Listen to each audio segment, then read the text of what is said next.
Hello, hello. Welcome to Fertility Live Q&A session.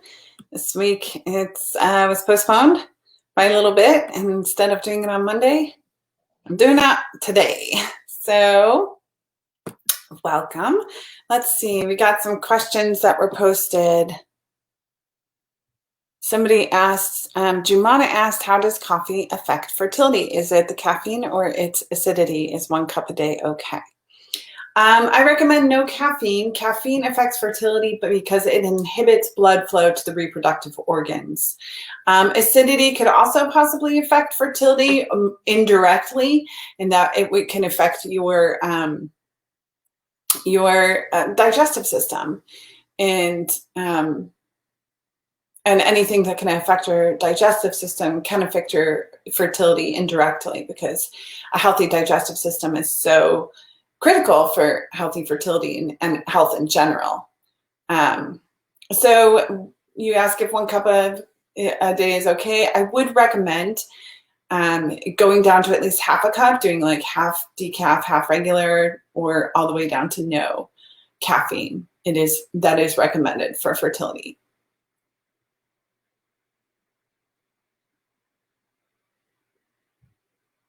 Vandana asks, ovulatory disorders blood work is normal. What could be done more? Okay. I'm not totally clear on what your question is. So I would recommend, Vandana, that you check out my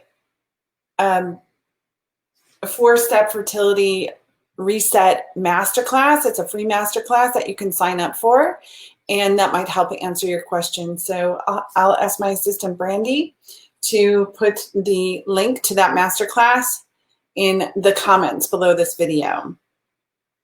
Let me just make sure she is on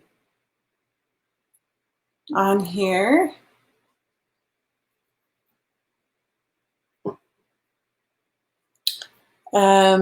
Then let's see. Tara is here. There's 2 Taras that ask question. Tara asks, I was just told my AMH was 0.5. Is there a way for me to get pregnant, or is there a way I can raise my AMH? Yes, both. I've helped so many women with low AMH levels get pregnant, and also increase their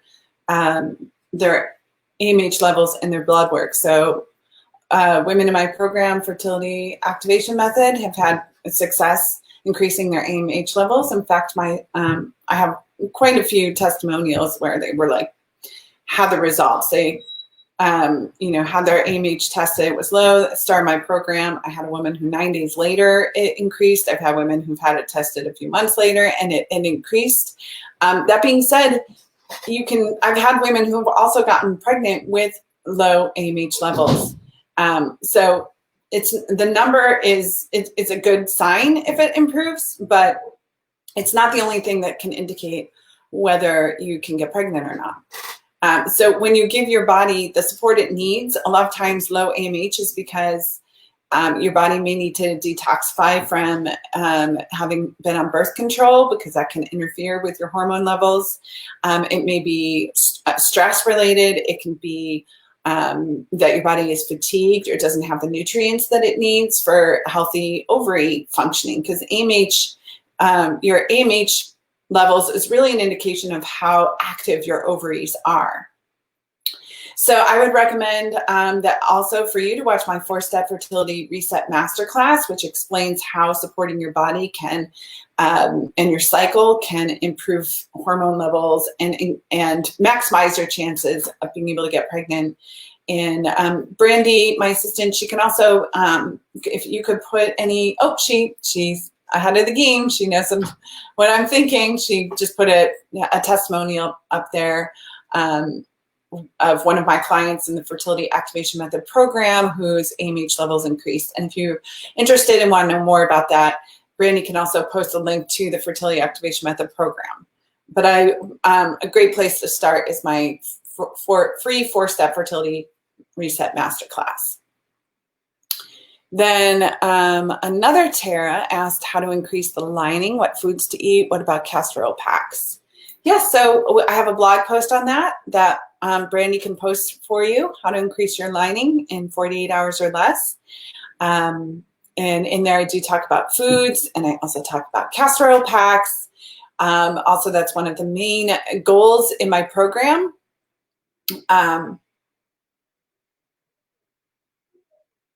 Yeah.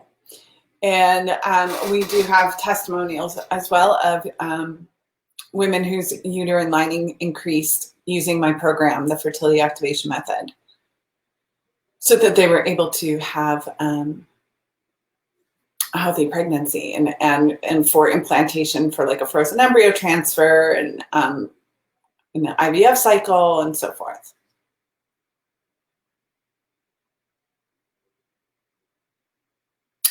Marie says, can you recommend steps to help me get pregnant at 46 after a miscarriage 4 months ago? I'm so sorry to hear that you miscarried, Marie. My oldest client who's used the Fertility Activation Method program got pregnant at 46 naturally and gave birth to a healthy baby girl at 47 years old. So there's still hope for you, Marie. I'm glad you were able to get pregnant. So I would recommend that you watch my 4-step fertility reset free masterclass. And, definitely at your age, as long as you're wanting to continue to start trying to get pregnant, you really do have to, it's not that it is not possible for you to get pregnant, but you certainly have to give your body all of the support you possibly can to have a viable pregnancy. So I would definitely recommend that you join my program, the Fertility Activation Method. And but you can start by watching my free 4-step fertility masterclass to understand what my approach is about and how it can help you.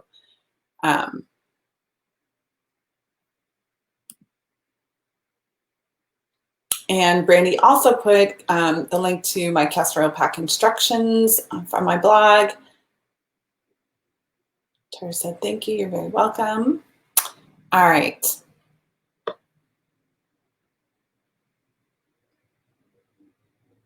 And she put the testimonial for the woman who did get pregnant at 46 and had her baby at 47 with my program.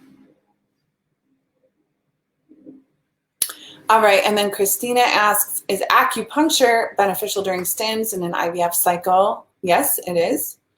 I am not sure, but last time I think I ovulated early, and I was wondering if I should have acupuncture during that lead up.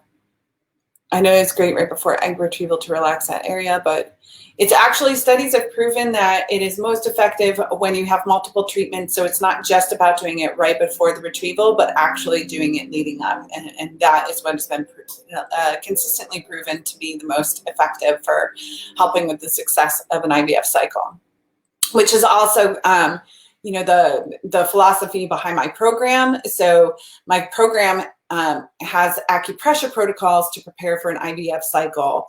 And because those studies show that it's doing it ongoing and repeatedly that is actually most effective in helping with the success of an IVF cycle, with my program, it's not just about going to an acupuncturist and getting the treatment done, once a week or twice a week or however frequently you're able to go, but being able to give your body that support every single day at home by doing these protocols. So in a perfect world, I recommend, yes, get acupuncture, leading up until even the cycle before, as soon as possible, ideally 3 months, but maybe you don't have 3 months, but as soon as you're able to start and as much time as you can give it leading up to your IVF cycle.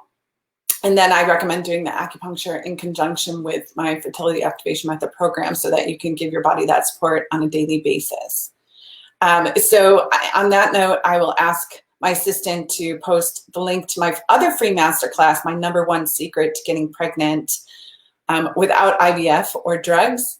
But it's really relevant even if you are using IVF. I actually go over that specifically.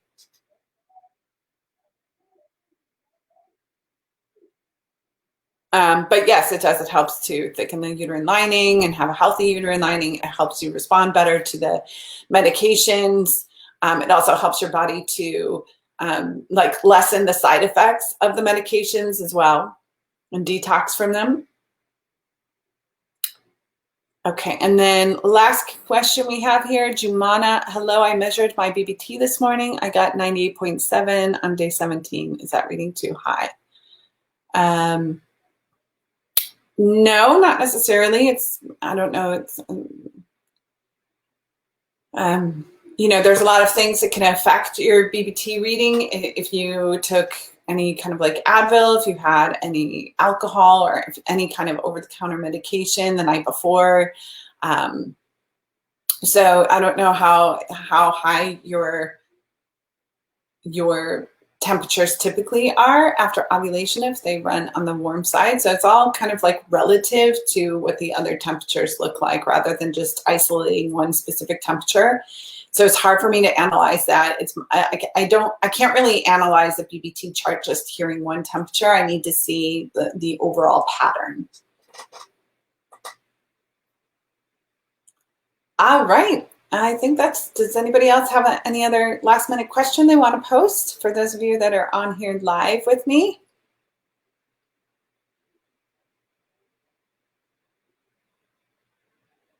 No? All right. Well, thank you so much for joining me today. And I'll be doing another one on Monday. So we'll see you then. All right. Bye.